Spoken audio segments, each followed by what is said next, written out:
Hi, I hope you're doing well. I'm back again today to talk about some themes that I'm looking at for August and something to keep an eye out for things that might be happening in the world and both personally. The one thing I can say for sure is that we are definitely going to have a lot more tribal energy than we have had in some time now. And so we had a very active July, as most people would have noticed already. And I think that what was most telling from my perspective was how dramatic the days around the nodal shift, sort of around July 20th is when it happened or thereabouts. The days around that shift really kind of hyped up the energy or amped up the energy, and a lot of things were happening. And if you look at just the world events or current events in your own part neck of the woods that were happening, it really did show that shift. For me, it really showed the shift of the energies moving from sort of the tribal collection of what the issues are to something that was more about shifting patterns and looking at leadership and those types of things. And also, we did have the the sun and the earth moving into the gate 31 and the gate 41, which is kind of like a mini 6 month cycle. And so we started a brand new cycle with the gate 41 in the earth. So lots happened. And, I feel like the energy is going to be shifting quite a bit this month, as I said, in a tribal direction. And that is something to really keep in mind. Now, if you have a lot of tribal energy and you really align with tribal energy and that like makes you feel cozy and home, because, tribal energy, you look at the 3740 40 and the cross of planning and community and meals together and those types of things and just being with family and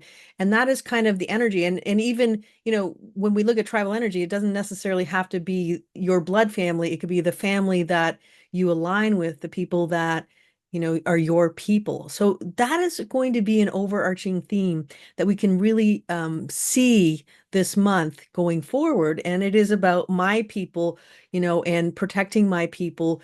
And it can be, of course, to the point where we do the whole thing where my people and your people are, in some way different.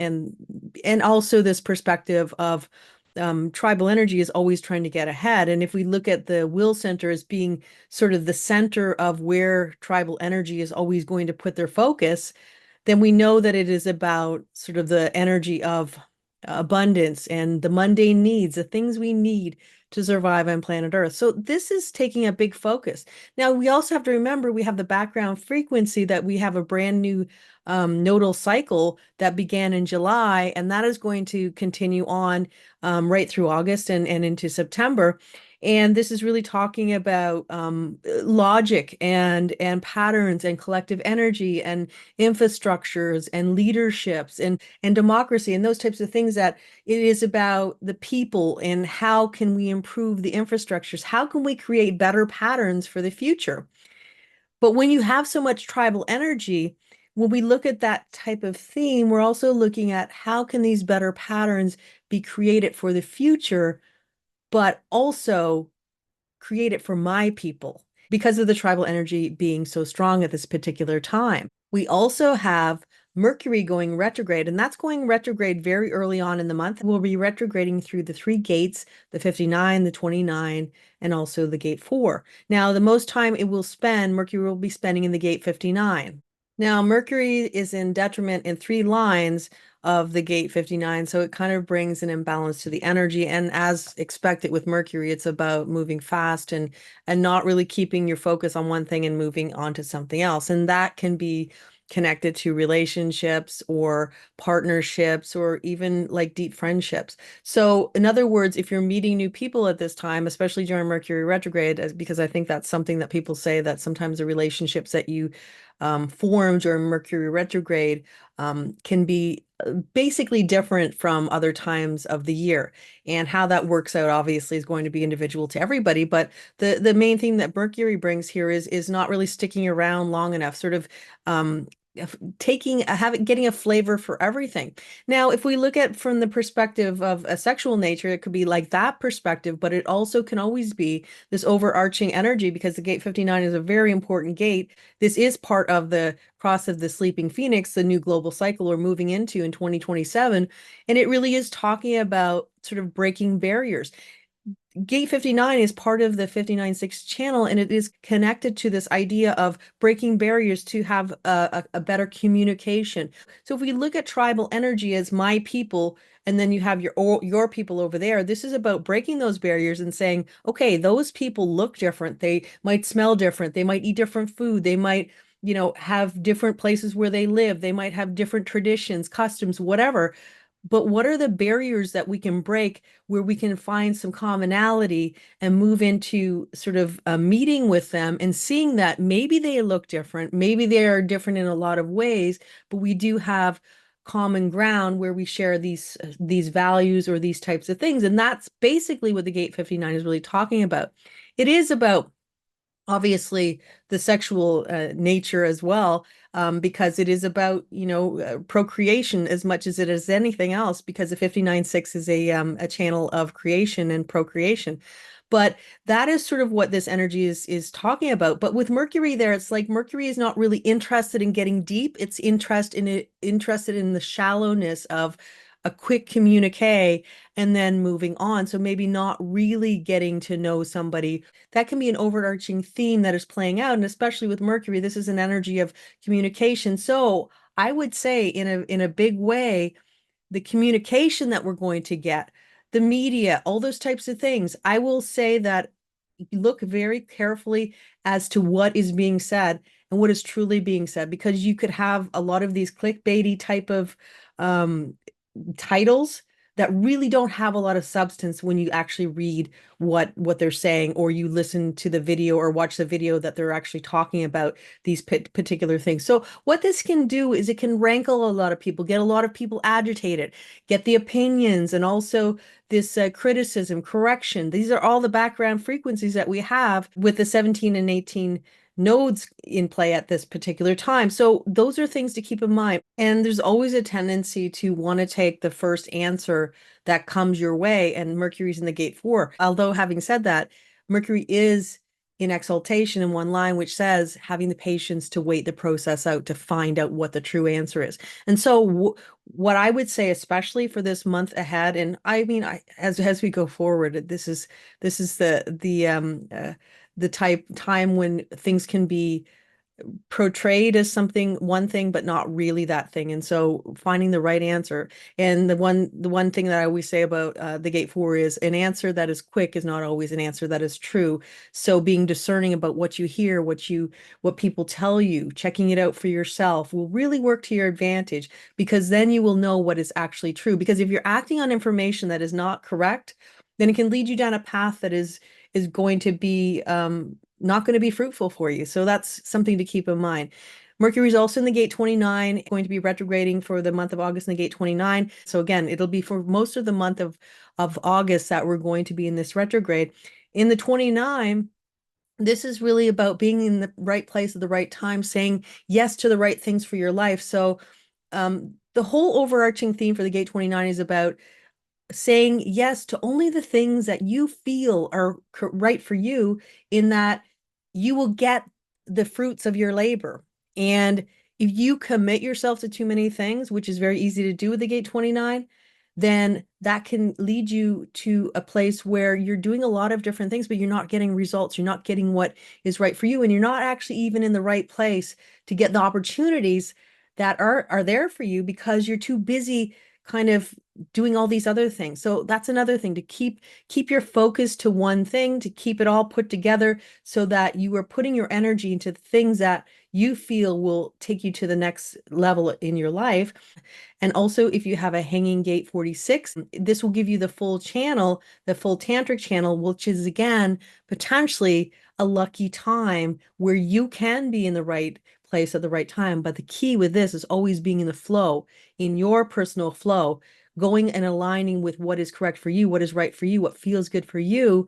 And that is when you are sort of led on the path that is your destiny, and the gifts that are meant for you show up in your life, which is kind of a nice thing.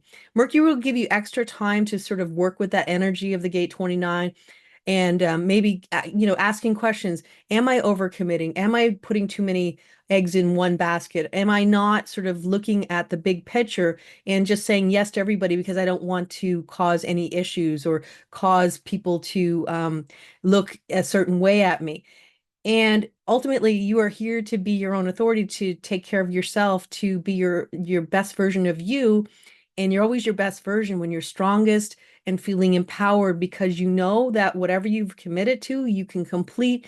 And not only that, you can complete it in a way where you feel like you've done your best and you've had the time to sort of work with the energy. So if I circle back to the theme of tribal energy, the biggest tribal energy kind of activation that I'm looking at is the one that's happening where Mars and Jupiter are meeting in the gate 45. They do meet in the gate 35 before because Jupiter's in the gate 35 right now, and Mars will catch up. And not always bringing the best, you could say, of the energy again, because it's unbalanced. It is leaning to one side. The whole thing about exaltations and detriments is the whole perspective of it is instead of like being a duality, the energy when it's fixed, where you have a Mars or Jupiter in a certain gate and they fix it in a line, it means that it is balanced on one side, or it's sort of lopsided. So you're not getting both sides of the energy, which can make it a little bit too much of a good thing, you could say. And that's kind of what we're looking at for the gate 35. And this is an experiential energy. And I would say when we look at the gate 35, the biggest theme that we're going to look at is progress. And that is like moving ahead, getting things that you want, getting ahead in your experience of life, the circles of life, the cycles of life. But the perspective with Mars is pushing your agenda, wanting to get what you want. So this is like my way or a highway style. So if you think that I will look at Mars and Jupiter as we move forward through August until they sort of have a bit of a separation as the dynamic duo who might be up to a lot of business for August that are going to shift the trajectory of the world to a certain degree. It begins, like I said, in the gate 35, and some of the things that it says is trying to get yourself forward and stepping on toes in the process, and basically just trying to push your agenda. Now, Jupiter is exalted in the gate 35, but we already had the exaltation, and that moved through when we moved in through July, it had the exaltation. From a global perspective, we're really looking at Mars and Jupiter as being the ones that are going to sort of basically power the energy for the month ahead from my perspective. But as we move into August, this is where we are bringing in the themes of definitely pushing forward to have progress. Now, if we look at the whole tribal theme, this could be about progress for your group of people. This could be politically inspired, very politically inspired, because we do have the background of the logical energy. And also, you could look at political systems as being very tribal, but also being very collective. And so those two are completely different energies coming together and saying, okay, my world is way better than yours. You don't understand what's going on. Now, when we look at tribal energy, it's always going to be about a supreme leader who's telling everybody what they should and shouldn't do. But the reason why they would listen is because they will be taken care of. That is tribal energy. That is tribal leadership, and that can be tribal politics. When we look at the collective side, this is about for the people, and this is about the people having a voice. The thing about the collective leadership or the collective politics is this idea of money. There's not a lot of money making potential or whatever you want to call it in logical energy. And so it's always about donations and money and all these types of things. So there's potential for corruption. So no political system is perfect. They have their positives and they're not so positives. So this might be an overall arching theme that we see a lot of this tribal kind of leadership and energy, but also the collective saying, okay, how are we going to spin it our way? So that could be a big theme. And what this does bring, unfortunately, is some level of division, and that's something to really watch for. And so they move through the gate 35 and they're sort of saying, okay, we want progress and we are willing to do whatever it takes to get there. And then they both move into the gate 45, where we have Jupiter in detriment in a couple of lines and Mars in detriment in a couple of lines. And when they get together, it activates a detriment more because of the way detriments and exaltations work. It can work the same for exaltations, where you would have more exaltations because you have two planets in the same gate. But in this case, it is really pushing that level of the detriment. And when you think about Mars as being very aggressive, very pushy, very my way or the highway, and wonderful in a lot of ways where you need somebody who's going to lead people, this type of energy where you could say the good general and that type of thing, but also this perspective of it can be warlike, it can be aggressive, it can be all those types of energies that we relate to Mars. Then you take Jupiter in there, which is expanding. Now, the thing about Jupiter is it is a benefic or it is a positive planet in a lot of ways. But having said that, I always look at it as going to inflate everything. It doesn't inflate just the good things in the world. It inflates all things in the world.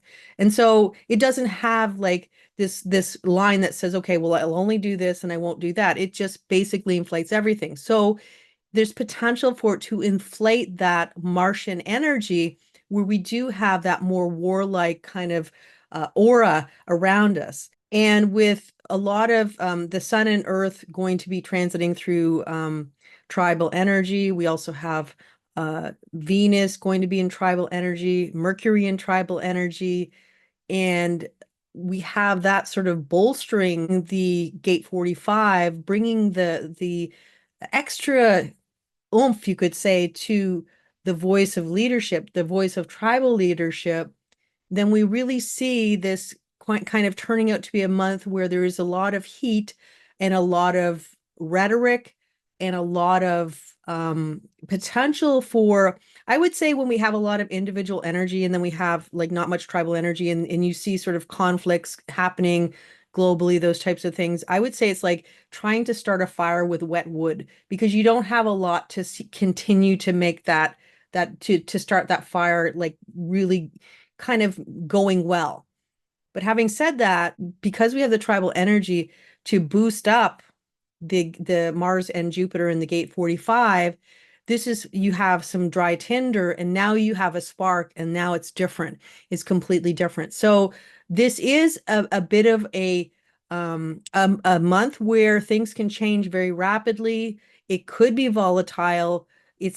I can't say it is for sure. I'm not trying to fearmonger. I'm just saying that there is tribal energy that is going to be strong. And this can work out in a personal life where, you have people that are getting very inflamed about things and maybe they wouldn't normally, but for some reason they're really kind of going a little too far into this idea of I have to explain myself, I have to be right, I have to show you why I'm right, I have to show you why this is better than this. And so this is about sort of taking a step back and saying, okay, what is really happening here? Do I want to be part of this?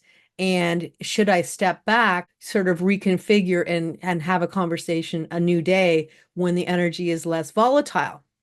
And then when we hit August 23rd, we have two emotional channels globally activated, the 1222 with Mars and Saturn. And we also have the 59.6 with the Sun and Venus in the six. So we have tribal emotional energy, we have individual emotional energy. This is bringing passion, and this is bringing all the themes that you would have with a manifesting generator, which is peace, frustration, anger, and also satisfaction. So those are all the themes. So yes, this is a time where really watching the energy around you. And like I said this before when I did a very short video when we had the nodes going in the gate 21 line 1, if you see energy that doesn't feel like it's where you want to be, then that's the time to retreat. The gate 12 where Mars will be is about retreating, about going somewhere else. And again, reconfiguring, deciding, do I want to be part of this?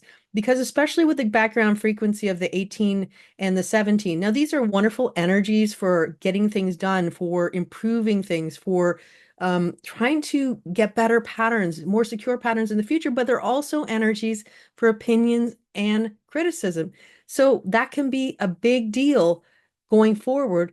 And then you have it all kind of on the platform of tribal energy, criticizing tribal energy. Your tribe isn't as good as mine. This is better than yours. This isn't good. You're wrong. I'm right. These kinds of energies, and really nobody wins. So this is a month, in my opinion, this is a month to be wise, be discerning, to retreat if necessary, to move to a place where you feel that you're empowered. And if you're feeling disempowered by conversations that you're having, the only way to really work with that energy is to step back and again decide whether or not you really want to be part of this energy, whether or not you want to be part of this conversation anymore, and really if there's any point in it rather than just a lot of hot air being spewed, which is potential for this month. So overall, from this perspective, there is potential for you to have community, tribal energy, to be sort of with your family, with your people, with the people that matter the most with you, to meet new people, to have new connections, maybe not always long lasting, to reconfigure, to look at how things were, what's happened so far since the beginning of the year, and those types of things, but also to be discerning, to watch your environment, to be part of the conversations that actually you feel like you want to be part of, if you feel like you want to be part of it. And if those are the types of things that you're doing, we'll sail through this month with ease. And with that said, I hope you have a lovely month ahead, and I will be back again soon, and I will be talking about the new moon that we're having in just a couple days. Until then, take care and bye for now.